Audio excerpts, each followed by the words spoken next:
Today we will be exploring the labor market and focusing on the hiring process of employees in the university setting.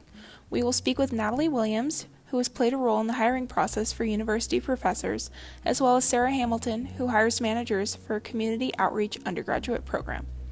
Though both women work within the university setting, each hiring process differs and requires certain qualifications to be considered for the position. We will then connect the interviews to ideas in Markets as Politics, a political cultural approach to market institutions by Neil Fligstein, and Hiring as Cultural Matching, the case of elite professional service firms by Lauren A. Rivera. Good morning. We are here with Natalie Williams, who is in the Department of Sociology in the Jackson School of International Studies here at the University of Washington. Natalie also serves a role in the hiring process at the University of Washington. Today we will be asking Natalie about her role as well as getting more insight as to what the process looks like. Thank you for being here with us today, Natalie. What is your role in the hiring process? So we sat down together, our first meeting, and decided how we're going to go through these. We just decided to take a quick read and kick out the ones that wouldn't even be considerable for here. So, and what we did is we looked at ones who didn't have any publications, who didn't have a degree, who didn't finish the application. You know, the reasons that are easy to kick people out. So that was pretty cut and dry. And then to get down to a really good short list, it took reading all of their applications very carefully. And I don't remember, we sat down and came up with the criteria that we were going to look for. You know, of course, we're looking for if they had publications on their list, because that's what academics do. You know, we teach, but also a true measure of, we're paid by the public to do research, and the way you prove that you've done research is that you share it with the public by publishing.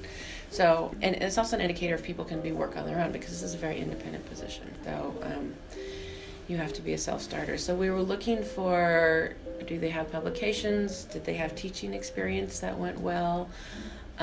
We also looked carefully at their letters of recommendation. So I think they got 3 letters of recommendation, sometimes 4. And it helped if it was someone that we knew or someone that we know was pretty respected in the field. If they wrote a glowing letter about someone, that was better than if they wrote a mediocre letter about someone. And if someone was pretty highly respected in the field, it's also, that helped if they wrote a glowing letter about someone versus a first-year assistant professor might have written in a glowing letter about them. And, you know, that doesn't mean that the applicant is any less. They just happen to have a chair who's well-respected in the field versus an assistant professor. But in reality, that came up in discussion quite a bit. During our interview, Natalie emphasized the importance of recommendations and reputation of a candidate.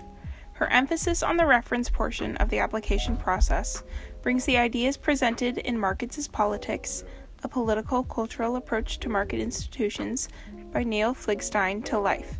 Fligstein writes that he uses the metaphor Markets as Politics as the unifying construct which focuses on how social structures are produced to control competition and organize the firm. The goal is to hire the best candidate for the position. In a pool full of applicants, strong recommendations from respected colleagues or other individuals give the hirers an idea of what the person is like through someone else's eyes and provides assurance that this person is qualified. Universities want to stay competitive and have the best department, and to do so, they must find someone who is recognized by others as a good employee and person. Fluidity within a team works best when all the team members are not only qualified on paper, but are able to engage comfortably in a social setting. Fligstein also states that networks are at the core of markets to the degree that they reflect social relations between actors. It is exemplified by Dr. Williams, who reiterates the importance and the understanding of the hierarchical structure in this social and political world. Connections served a very big deal in the hiring process where recommendations came into play. She valued most recommendations written on behalf of the applicant and their relationship with the person who recommended them. A letter written by a very well-respected individual within the same field, that is a professor, as opposed to a first-year teaching assistant, weighed in favor towards the latter applicant. The higher you are, the more weight your recommendation carries and heavily influences the employer. Good morning. We are here this afternoon with Sarah Hamilton, who works in the Center for Experimental Learning and Diversity. Sarah serves a role in the hiring process at the University of Washington, working as a senior site manager of one of the many programs called Jumpstart.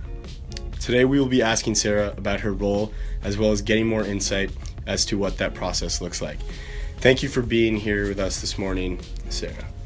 First question. What does someone who's a good fit for your department look like? Someone who seems like what they're saying, like their passion and excitement for what they like to do really matches their words. It's definitely can come across when someone, it almost sounds scripted, like I really want to work in higher ed and I want to help children, and but having examples and not just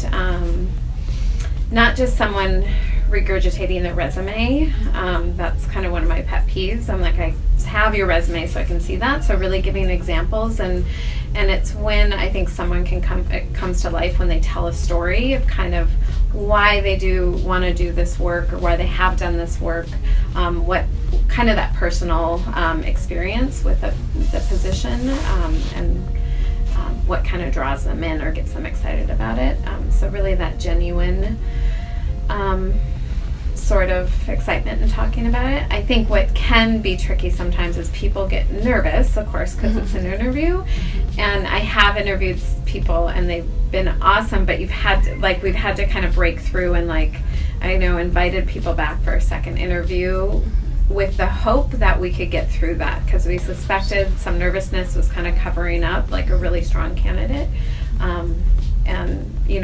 So needing to, I think it does take some practice in interviewing people to kind of get a sense of that too. All right. According to the studies of Lauren Rivera and her research about hiring based upon cultural fit, the cognitive process, which emphasizes similarities, contributed to a greater understanding and valuation of a candidate's qualifications, related directly to the responses of Sarah Hamilton in our interview. When asking Sarah about what qualifies a candidate to be asked back for further consideration or a second round of interview, she said that human resources screens out any candidates who don't meet any of the basic requirements. For example, if a candidate doesn't have a bachelor's degree or if they didn't fully complete the application or diversity statement.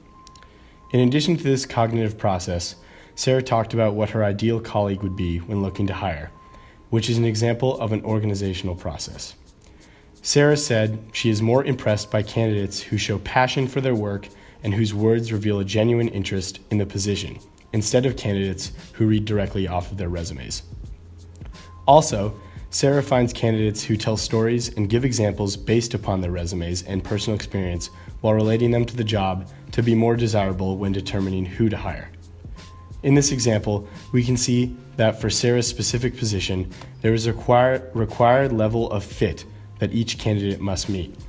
In Laura Rivera's article, A Connection Between Our Interview with Sarah and the Effective Process, where a candidate's interests or activities outside of work link up with those of the hiring manager and influence their decision to hire based upon positive feelings and validation of their attitudes and identities, was not made.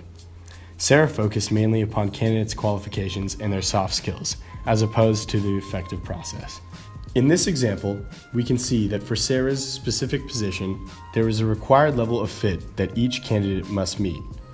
In Lauren Rivera's article, A Connection Between Our Interview with Sarah and the Effective Process, where a candidate's interests or activities outside of work link up with those of the hiring manager and influence their decisions to hire based upon positive feelings and validation of their attitudes and identities, was not made. Sarah focused mainly upon candidates' qualifications and their soft skills as opposed to the effective process. From the two readings, we were able to get both a realistic and sociological perspective of the hiring process in the labor market when we interviewed two hiring managers here at the University of Washington. Our research confounded that there is no presence of any form of inequality in both departments. An individual had a fair chance as long as they met the institution's specific qualifications and standards. In addition, the applicant's personality and compassion of the job influenced the employer's decision-making. All these interviews showcased how institutions create stability in the social world by having control over situations in their own market.